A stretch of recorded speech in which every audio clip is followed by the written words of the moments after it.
A heart that cannot hear. When Constance had finished her dinner and washed the dishes, she sat in her favorite reading chair and just looked around the room. This room needs something, she thought. Then she said half aloud, maybe I should go out and get a small Christmas tree. It looks kind of drab in here. When the words left her mouth, the furniture she'd lived with for so long seemed to cry in protest. What are you saying? The room seemed to ask. This is what you are. You can't change it. What are you thinking? You can't put up a little tree and disguise who you are. Constance, don't get caught up in your patient's insanity. Be professional. Be competent.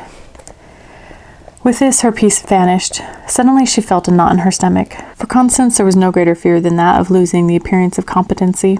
She had known that fear since she was 14 years old. That was the year she was told her mother's latest illness was only temporary. But that had been a lie. Constance watched her mother stoically refuse to accept the truth about her condition, and the truth was, she was dying. Typically, when families receive such news, there's an initial period of denial and anger and heartbreak, followed by sincere search for tender ways to express deep feelings and say goodbye. But Constance received only her mother's stubborn reassurance that everything was fine and that recovery was just around the corner. In fact, the only thing that even came close to resembling tenderness during that time was something Constance overheard her mother comment to someone on the phone, that the nurse who helped Dr. Burton seemed to be a rather competent woman. It was the nearest thing to a compliment Constance had ever heard her mother give, and so it's probably no surprise that a few years after her mother's death, Constance went into nursing, desperate to prove that she too could be competent. But now she'd failed, and she was sick inside. She'd gone against her better judgment. She'd allowed a patient to seduce her into his psychosis. She'd lost her professional distance. She'd compromised her professional standards. She'd made no plans for this to happen, but quickly she had to decide what she was going to do. She'd have to tell Mr. Halifax. How humiliating. What would he think? What would become of her? She could lose her job, her world. No, she wouldn't tell anyone, but she'd ask Mr. Halifax to replace her immediately, and she'd fill in at the hospital for whatever nurse he chose. She'd do it in the morning, first thing. There now, take a few deep breaths, she told herself. That's better. Everything is going to be all right. But Constance didn't sleep. Instead, she rehearsed what she would tell Mr. Halifax. She went over and over what she'd say, and then how he'd respond. As long and difficult as the night was, there was something familiar about it. It was a bit extreme, perhaps, but the nurse reasoned that this might be what it had taken to bring her back to her senses. First thing the next morning, she started calling Mr. Halifax, who was always at the office at 7 o'clock sharp, but he was already in a meeting. She left both her home number and the phone number at the mansion, and pleaded with his secretary to have him return the call as quickly as possible. Between 7 o'clock and the time she had to leave to fulfill her duties, she left 5 messages. She received no call. As she rode in the cab, she thought things would be much easier if she were in an accident. Everyone would understand then. She wouldn't have to face Uncle John again, and she wouldn't have to explain to Mr. Halifax why she wanted to be excused from her responsibilities. She'd be safely cared for in the hospital she knew so well, with its stark, white, antiseptic walls. There was no accident, however. She arrived at the home of Uncle John without incident and precisely on time. She paid the cab driver and walked slowly to the door. There was no wonder, no laughter, no childlike anticipation. She was painfully aware of who she was and why she was there. With dread, she rang the front doorbell, and Uncle John immediately opened the door for her. "Good morning," he said cheerfully. "Sleep well?" Constance didn't answer. "You just missed a call from your boss," John informed her. "He said he'd be in meetings most of the day, but that he tried to call you when he had his next break." John seemed to sense that something was wrong. "Connie Lou, are you feeling all right?" he asked with genuine concern. "I've been better," was all she could say. "Well, then I've got just the thing." John was beaming. "I have an old herbal tea remedy that works every time. I'll have some made up for you right away."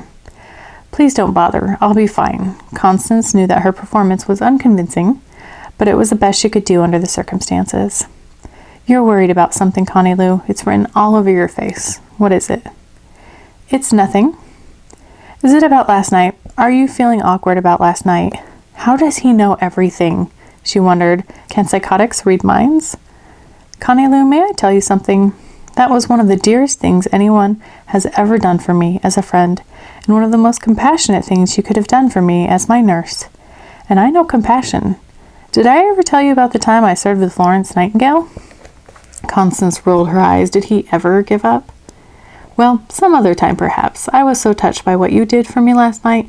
I did something I haven't done in a few hundred years. I made a new ornament to add to my collection." He walked her over to the Christmas tree, then waited for her to discover his creation. Because she didn't know what she was supposed to be looking for, it took her a moment to recognize what Uncle John wanted her to see. The newest ornament on the tree. It was a red cross. Constance noticed that the ornament had been placed very near the corsage. "So what's the song that goes with it?" she asked, almost sarcastically. "Only you can write that one, Connie Lou," he answered. "But I don't write songs." "Oh, yes, you do," Uncle John said. "We all do. It's just harder for some of us to let them out, that's all." "Let them out?" "Out of our hearts," he said. "We may not all be George Friedrich Handel, but every meaningful experience we ever have has a song that accompanies it, and we write it in our hearts. Our favorite songs that other people write are the ones that come closest to sounding like the ones we have inside us. And you're writing the one that goes with this ornament right now." "I'm writing a song. Right now?" Constance already knew this man was crazy, but he was really proving it now. Not consciously, of course. It's all happening inside. And when you're willing to let it be heard, you will discover that just like you, it's beautiful. Constance just looked at her patient for a long time. She had no words. She was searching for some, but none came. How do you reason with someone who's lost all touch with reality? She wondered. And more important, why am I trying? He was beyond hope, as far as she could see. He showed no willingness to acknowledge the fact that he was living in a fantasy world. Once again, she experienced the irritation she had felt from the beginning. "Why do you do this?" she asked. "Do what?" "Make up all these stories about how long you've lived and the people you've known and how everybody writes songs in their hearts. It's not normal. It's strange. It's not reality. It's not true." She had more to say, but Uncle John interrupted her. "Just a moment. What I've told you may be strange. I grant you that. And it may not be normal or seem real to you, but as I told you before, I tell the truth." "Well, I guess all truth is relative," she acknowledged. John got a bit stern with her for a moment. "Listen, Connie Lou, just because you don't understand something doesn't mean it can't be true. I can respect the fact that you don't believe what I've been telling you, but that doesn't mean it isn't so. The problem with a lot of people who've only been around a few decades is that they cling so tightly to the things they learned yesterday that they can't reach out for the new things that will change their tomorrows." Uncle John paused. He knew it would take a moment for what he'd said to sink in, and he wanted Constance to think about it before he continued. She did. And then she asked, "But how can you know if something's true when it flies in the face of everything you've learned?" "That's why we have our hearts, Connie Lou. If we let them, they are our true teachers. We just have to listen."